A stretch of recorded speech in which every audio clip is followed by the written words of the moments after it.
Hey, we're back. I am on the comm station again.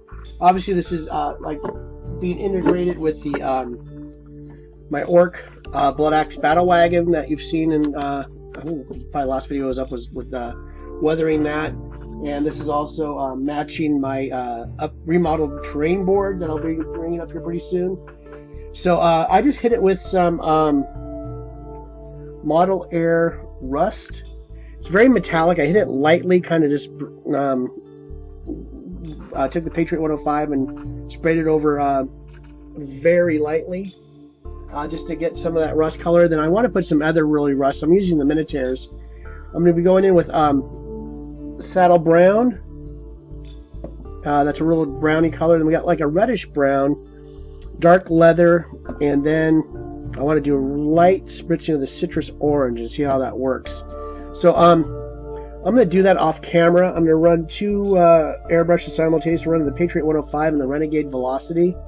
I'll probably use the Velocity on the orange, and then run the browns, because it's okay if we mix those together through the Patriot 105, and you get those kind of patchy on there. And then there's light touchings of the fresh orange rust on there. And then I'm going to probably go in with an AK Interactive product, chipping effects. Run that through the airbrush and do a couple coats on that. And then I want to do something that's going to really contrast, because we got really warm reds and pinks and yellows in there, and nothing too dark. I want to do another Minitaire. I haven't used a lot of these paints yet, and I think Rotting Flesh would be kind of a cool color, and then we can wash it down with an oil wash, and it'll bring the rust out, and it'll kind of contrast against this. This is like a greenish gray color, and I think that'd be kind of cool looking. And then like the dark browns and the oranges and all that against it. So I'm gonna put the rust on right now, and I'll be back and show it to you. Thanks for joining me. Hey, we're back real quick. I also forgot the chunk I cut out of here. I want to lay it down and glue it in. It's downstairs primed. I'm gonna bring that up. But the rust is so far looking pretty good. I like that little the metallic base coat. I wasn't too thrilled with, but actually I threw on four colors. I added in some muddy brown to give it some more depth. You can see in there, and then I just hit it with some orange. I might go in, I don't know, with muddy brown or something darker, maybe scorched brown, and sponge it so it looks like it's the older rust that's just starting to really get in there. And it is not looking too bad, and I think that color will look really good. You saw this is a bronze, the communications tower, and I actually used Game Color Verdigris and did a wash on it, and I think it's okay. I think I might do another wash of like a sepia or something to give some of that detail back and knock back the chalkiness. I know Verdigris is supposed to be chalky. This is like a little, I'm not really too thrilled with the way it turned out. And I'm just trying to see Verdigris. Then we got, this is kind of iron or whatever they use in the Imperium to build their little outposts. So it's going to be subtle. I mean, chips coming out of the paint. It's going to be mostly still colored. So I want that stark contrast between the background and the actual building, so it does stand out. Then the inside, I'll be doing like a gray floor and washing it with some of the sand colors, so it looks like the elements have gotten in. There's just covered with dust and all the grooves and everything, so I'll probably just do a really heavy earth wash or something like that. So I'm gonna go down and get the other piece of this building, glue it in, and then lay some color on it, and probably come back and do some sponging on this to get some more interest in the rust. Then we're gonna hit it with the chipping effects and let that dry. I think we'll do like 2 or 3 layers of this, and hit it with the color, which was again Rotten Flesh from Minitaire. I think I like that color. I might change it. If I do, I will inform everyone, like everyone cares. But I will see everyone in the next video. Thanks for joining me. We are back. I got the base rust done, and also I did a base coat on the floor. My rust, I finally went with 4 colors, all from Minitaire. Kind of went back and forth. I used the Renegade Badger Renegade Velocity. I like it's got a lot of control to it, and it's a brush I've really just fell in love with. And I still have the Sotar and the Chrome, but I really like that brush, and I seem to gravitate towards it all the time. And I'm always using the Patriot for the big basing things. So we did Muddy Brown, Saddle Brown. I really like this dark leather. It's got a lot of red in it. And the Citrus Orange. And you can see that. I'm just going to zoom in a little bit. And I really like how that turned out. It's got a nice, for the scale of it, a good, like a solid, like a desert rust. It's not a really deteriorating rust. It's kind of like just lays on there and changes the browns and oranges. Everything I researched on the internet, looking up desert rust for the last evening. And then in the floors, I went in, just basically went between Minitaire Rock and Minitaire Base Gray. I'm going to spin this around for you. Digging this. And it's basically got a basic model, so you can see kind of like the highlights on the edges. And that's going to be, all this is going to be oil washed after the base coat goes in on the paint. Like I said earlier, I'm probably going to go into this Rotted Flesh after we're going to hit it with a couple coats of this with the Patriot 105 chipping fluid. Make sure you got this. Rotten Flesh.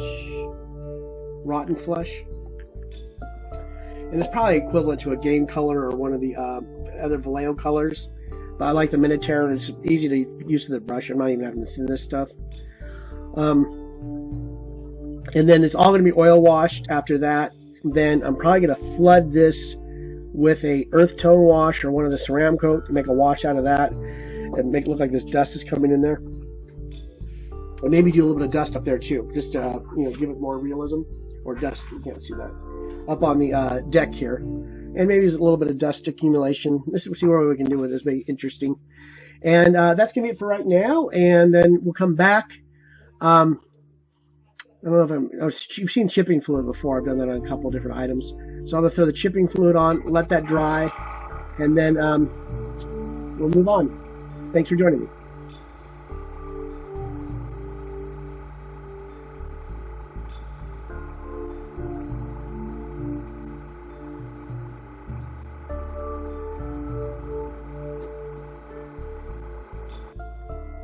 Hey there, we are back. Lay down some blue regular painter's tape. What I do is I strip it off the roll, and then I run it on whatever kind of clothing I have, like a pair of pants or shorts. Take some of the tackiness down, just enough to grab it. It's not going to pull a lot of paint up because I have nothing to protect it right now. And then I loaded up my Badger Renegade Velocity with some Minitaire by Badger's Rotted Flesh. 06160. I haven't even tested the paint out in this brush yet, so let's just do that real quick.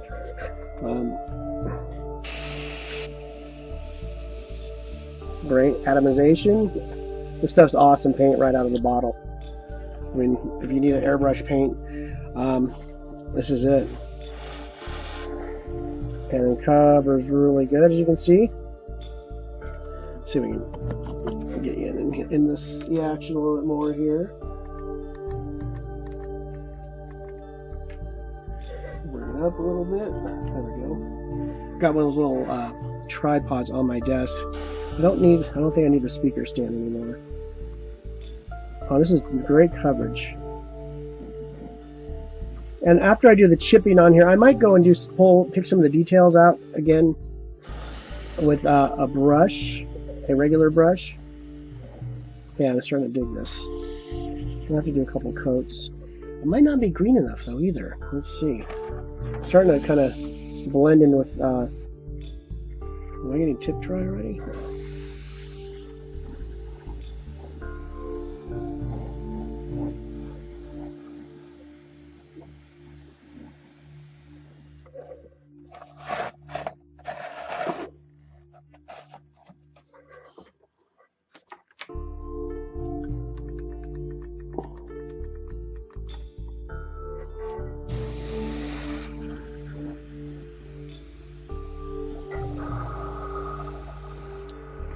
This might not be green enough for me. I think I might change the color up. This is a little just too fleshy. It says Rotten Flesh, which I kind of see it's more of a gray flesh. I was imagining a green, something that gave more stark against that. I'm going to be back in a second. I'm going to pick another color. I might have to go a little really green on this, so we'll see. Thank you for joining me. We'll be back in a second. Thanks.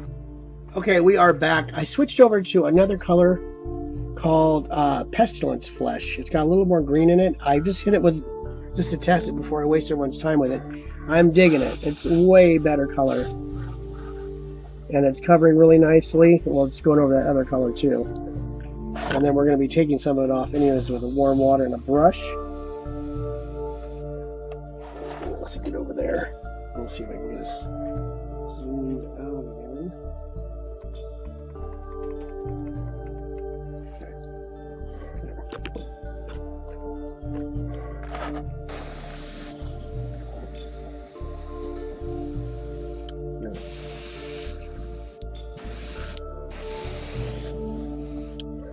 I'm going to do the interior a different color, maybe a darker gray. I'm going to do some smoke damage later on. Lost paint. That's where this brush comes from.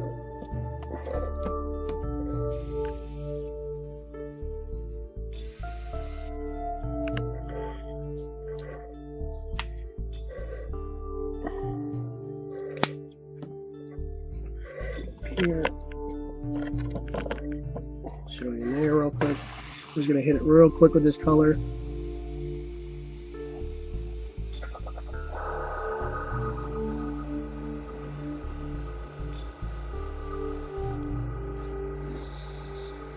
Got this little chunk over here we got to do.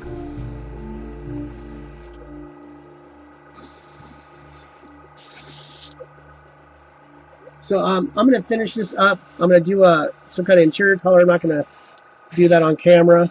Then we'll come back and let it dry a little bit, then we'll chip it. As usual, thank you for joining me, and we'll see you in the next one. We are back, and I got the color I was imagining.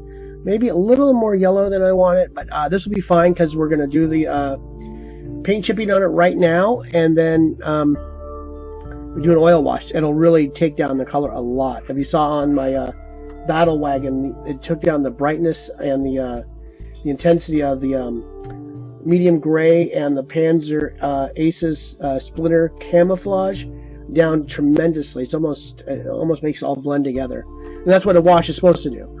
You know, kind of brings all the colors together, and this will bring us all down and bring all the detail out. And I'll be back in a second with a little warm water and a brush, and we'll start stripping this thing down. Thanks for joining me. We are back. I got the warm water. I got a couple, even from another, by my trade section. Keep another batch of brushes. These are really kind of a cheaper, kind of coarse brush. We'll see how that works on this. We'll get into some sections here.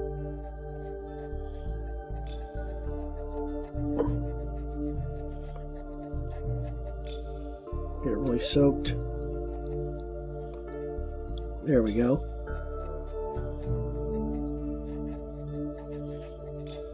And it's starting to chip off. We'll get some more sections wet.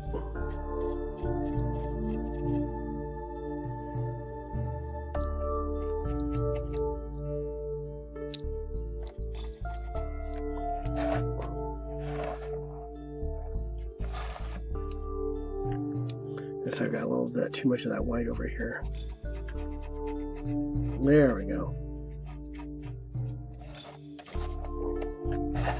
And we'll see how we did that section right here.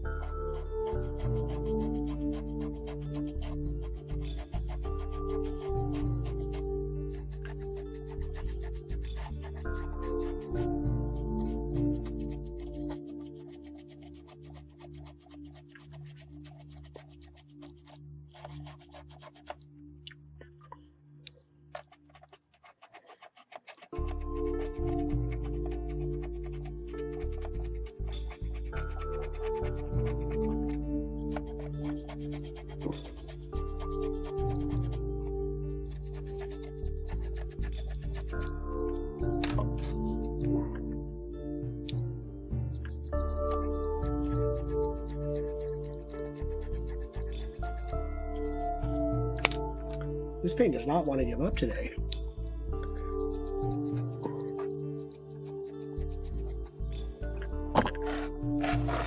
this side.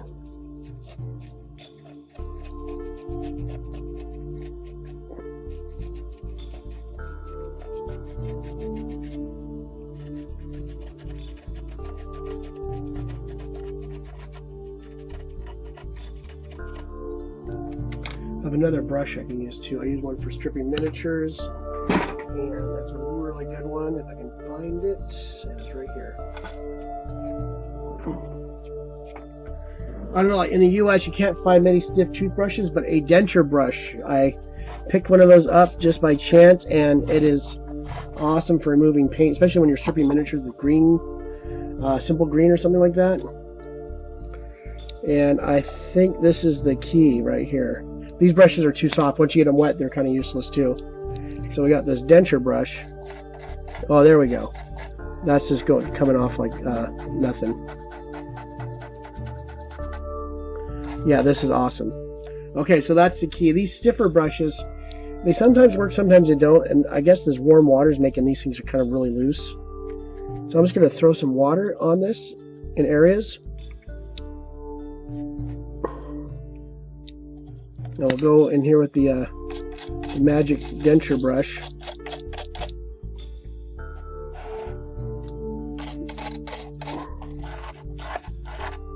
That's awesome. And that's the look I was looking for. You see there's a really good contrast between you got the rust colors, and you got this lighter green, which are green and red are opposite on the color wheel, I believe. Correct me if I'm wrong, that'd be something full of crap. But I'm pretty sure. Actually, let me grab one real quick.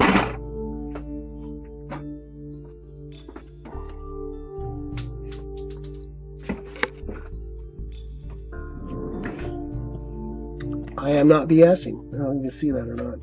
There's green, and the opposite side is red. I thought I had a small one of these somewhere. I am right. So it is. They're a complete opposite. So they're contrasting or complementary colors, whatever you want to call them. I thought that was kind of different too. I thought those are opposite colors also, but they're not. A contrasting and a complementary color is the same thing.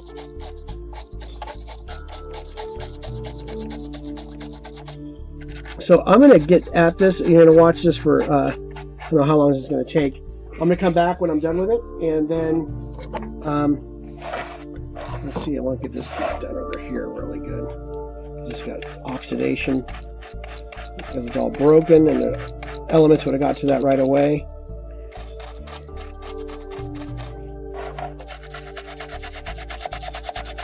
You can see that down there. Oops. There we go.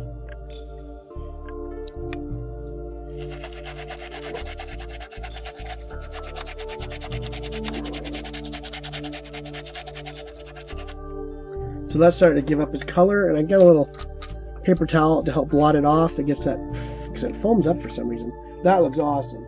So we'll be back in a few minutes.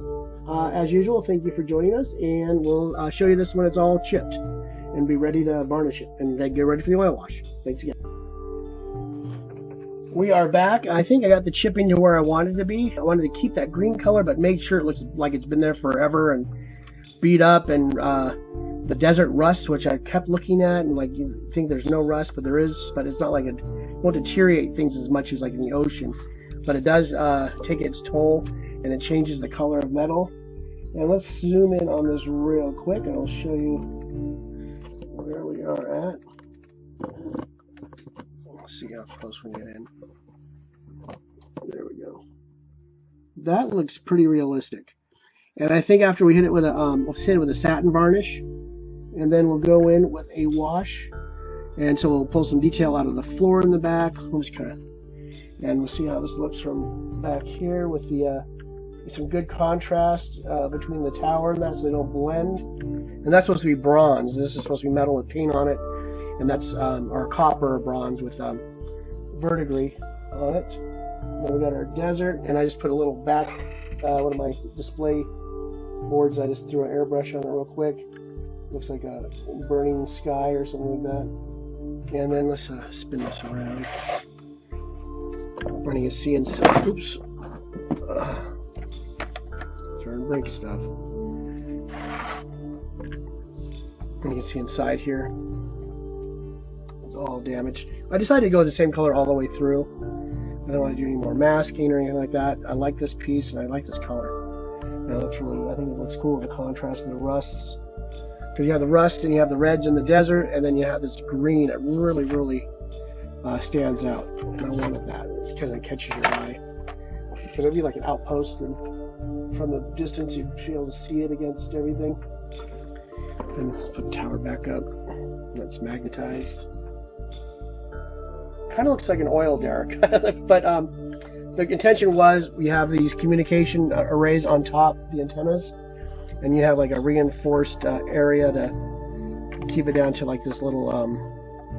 That's all where all the hardware is and everything before it transfers into the building. And I might do some resin pieces of some broken computers and control pieces and throw them in the floor in there. That might be my next little step I'll do later. I probably won't do that on camera and boring people with that epoxy resin casting. But that's it for right now. We'll call this apart, and we'll come back. We'll have this varnished, and we'll start oil washes, and then finish up the detailing. We'll be done with this. As usual, thank you for joining me, and we'll see you again soon. Back real quick. You know, the battle wagon is still not completely finished either, but it's probably, I'd say 80% there, 85. I think that's starting to look really coming together as a display piece, and it'll be fun to play on my board. Obviously, it goes with that, and just some kind of little project I want to do to make some kind of little diorama, and some place to display all those Blood Axe Art Boys on. And I do like how it all kind of, you got a little camouflage tank, and the rest of the thing, it stands out, but it still looks like it goes together. Like each individual, you have the communications tower, you have the communications building, and then you have the desert itself, then you have the tank itself, and they all kind of don't blend together, but they all go together. I don't know if that makes sense or not.